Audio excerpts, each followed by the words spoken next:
Բարի երեկո, Փակ TV եթերում լուրերի հետքերով հաղորդումն է։ Մենք աշխատում ենք ամենօրյա ռեժիմով, որպեսզի մեր հեռուստադիտողը մշտապես լինի տեղեկացված եւ բաց չթողնի օրվա ամենակարևորն ու բացառիկը։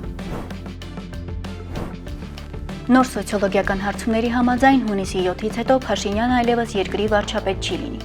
3 ամսից Հայաստանը կունենա նոր վարչապետ՝ Սամվել Կարապետյանը։ Նա ավելի վաղ իր ելույթում հայտարարել էր. «Մշտապես լինելու եմ Հայաստանի կողքին, հայ ժողովրդի եւ հայ առաքելական եկեղեցու կողքին»։ Էմպիրիկա հետազոտության արդյունքները փաստում են Կարապետյանի վարկանիշի շեշտակի աճի մասին, ինչպես Երևանում, այնպես էլ մարզերում եւ երիտասարդության շրջանում։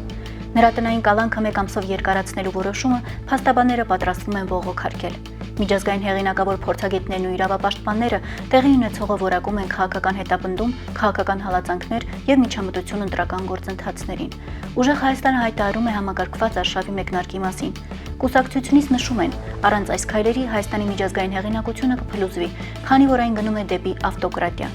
Մեր երկրի նոր առաջնորդներ են պետք, որպեսզի այս իրավիճակից դուրս գանք, հայտարարել է Ուժեղ Հայաստան կուսակցության քաղաքական խորհրդի անդամ Նարեկ Կարապետյանը։ Կուսակցությունից հայտարարում են, Սամվել Կարապետյանի ծրագրերը խոստանում են արմատական բեկում մտցնել Հայաստանի քաղաքացիների կյանքում։ Հայաստանը կդառնա ուժեղացող հայերի հայրենիք։ Հռոմի Պապ Լևոն 14-րդը Մերձավոր Արևելքում հրադադարի երկխոսության կոչ է արել։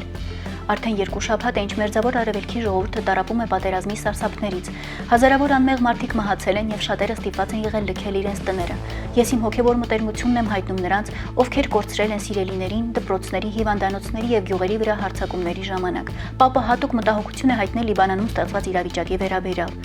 Մերձավոր Արևելքի քրիստոնյաների, արդար կանանց եւ տղամարդկանց անունից կոչ եմ անում այս հակամարտության բոլոր պատասխանատուներին դադարեցնել կրակը եւ բացել երկխոսության ճանապարհը։ Հալեբում հայ կնոջ են թալանել եւ սպանել։ Գողության համար բնակարան ներխուժած անձինք դանակահարելով սպանել են Մարալ Խշուաջյանին։ Նախնական տեղեկություններով հանցագործները բնակարանից գումար են տարել։ Դեպքի մանրամասները պարզվում են։ Մարալ Խշուաջյանը Հալեբի հայ կաթողիկե վարժարանի ուսուցչուհի է։ Նշենք նաև, որ Իրանի դեմ հարվածների ֆոնին ատրպատականի թեմը դադարեցրել է եկեղեցական հարաբերությունները։ Թեմական խորհուրդը նախազգուշական քայլեր է ձեռնարկել դադարեցնելով Թավրիզիում եւ Ուրմիայում եկեղեցական հարաբերությունները։ Երկու քաղաքների հայոց ազգային դպրոցները հերավար են շարունակում դասերը։ Ազգային առաջնորդարանը շարունակում է աշխատել։ Հայ համայնք այս փուլում վնասներ չի կրել։ Պայթյունների հետևանքով միայն պատուհանների ապակիներն են կոտրվել։ Հայոց ցեղասպանության թանգարան ինստիտուտի տնօրենի պաշտոնից հեռացման սկանդալից հետո կառույցում աշալույսները չեն խաղաղվում։ Աշխատակազմը շարունակում է ստեղծված իրավիճակի շուրջ բուռն քննարկումները, չի պատկերացնում, թե ինչպես են շարունակելու հետագա գիտական գործունեությունը, հայտնում է հրապարակը։ Հիշեցնենք, որ արդեն նախկին տնօրեն Էդիտա Կզոյանը օրերս ազատման դիմում գրեց պաշտոնից, մի քանի օր մինչ քննարկվում էր նրա դիմումի պատճառները, Փաշինյանը հաստատեց։ Ինքն է ցույց տվել, որ Կզոյանը հեռանա աշխատանքից։ Պատճառը Միացյալ Նահանգների փոխնախագահին նվիրած ժողովածուն է։ Ամերիկյան մամուլի արձագանքը 1905-ից 21 թվականներին Անդրկովկասի հայության նկատմամբ ազերիների ագրեսիայի մասին։ Այո, ես խնդրել եմ, որ նա հրաժարականի դիմում գրի իմ ցուցումով։ Ես դա համարել եմ կառավարության վարած արտաքին քաղաքականությանը հակառակգործողություն եւ ես դա համարել եմ սադրիչ գործողություն։ Խնդրել եմ, որ դիմում գրի։ Ավելի վաղ հայտարարել էր Փաշինյանը։ Հաղորդվում է, թե ցեղասպանության թանգարանի Արցախի բաժինը եւս փակվելու է։ ԿԳՄՍՆ-ին ուղղված նամակը օրեր շարունակ մնում է անպատասխան։ Այս ֆոնին նաև հայտնի դարձավ, որ առաջիկայում Երևանի քաղաքապետարանը պատրաստվում է Էրեբունի եւ Շենգավիթ վարչական շրջաներում գտնվող Արցախի փողոցը վերանվանել խաղաղության փողոց, դրա մասին տեղյակ պահելով ընդդիմադիրներին, որպեսզի վերջիններս հետո անակնկալի չգան։ Հիշեցնենք, որ Ադրբեջանի եւ Նիկոլ Փաշինյանի խաղաղության շրջանակում Հայաստանի իշխանությունները ամեն կերպ ջանում են Արցախ բառը հանել հանրային շրջանառությունից։ Փաշինյանն էլ իր հերթին պահանջում է, որ եկեղեցիներում պատարակների ժամանակ Արցախի անունը չհիշատակվի։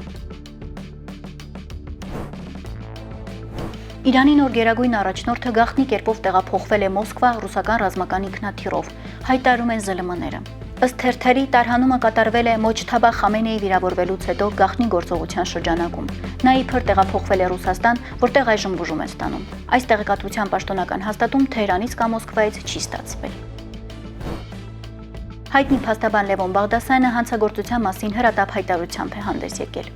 Կանաչ ծառ կտրելը անկախ նրանից թե ով է տվել այդ թույլտվությունը անթույլատրելի է։ Ծառը պարզապես փայ չէ, դա հողը, ջուրը եւ օդը կապող կենդանի օրգանիզմ է։ Այն արտադրում է թթվածին, կլանում է ածխաթթու գազ, պահպանում է էկոհամակարգի հավասարակշռությունը եւ մարդու կյանքի գլխավոր պայմաններից մեկն է։ Այդ պատճառով կանաչ ծառի կտրումը բնության կենդանի օրգանիզմի ոչնչացում է, հանցագործություն, որը իր էությամբ շատ ավելի մոտ է սպանությանը, քան այս կամ այն տնտեսվարությանը։ Ոչ մի պաշտոնյայի ստորագրություն չի կարող բնության ապականումը դարձնել օրինական։ Թույլտվություն կոչված թուղթը չի վերացնում հանցանքի էությունը։ Եթե որևէ պաշտոնյա տվել է նման թույլտվություն, ապա դա կարող է պարունակել շրջակա միջավայրին վնաս պատճառելու եւ պաշտոնեական լիազորությունների չարաշահման իրավական հատկանիշներ։ Հրավիրում եմ գլխավոր դատախազի ուշադրությունը տալ այս երևույթին խիստ իրավական գնահատական եւ ապահովել պատասխանատուների օրենքով նախատեսված պատասխանատվությունը։ Բնության դեմ կատարված հանցանքը, ինչպես մարդու կյանքի դեմ հանցանքը, չպետք է եւ չի կարող մնալ անպատիժ։ Այսօրվա համար այսքանը, իսկ դուք շարունակեք մնալ Փակ TV-ի հետ լուրերի հետքերով եւ մի մոռացեք դառնալ մեր YouTube ալիքի բաժանորդը օրվա ամենակարևորն ու բացառիկը բաց չթողնելու համար։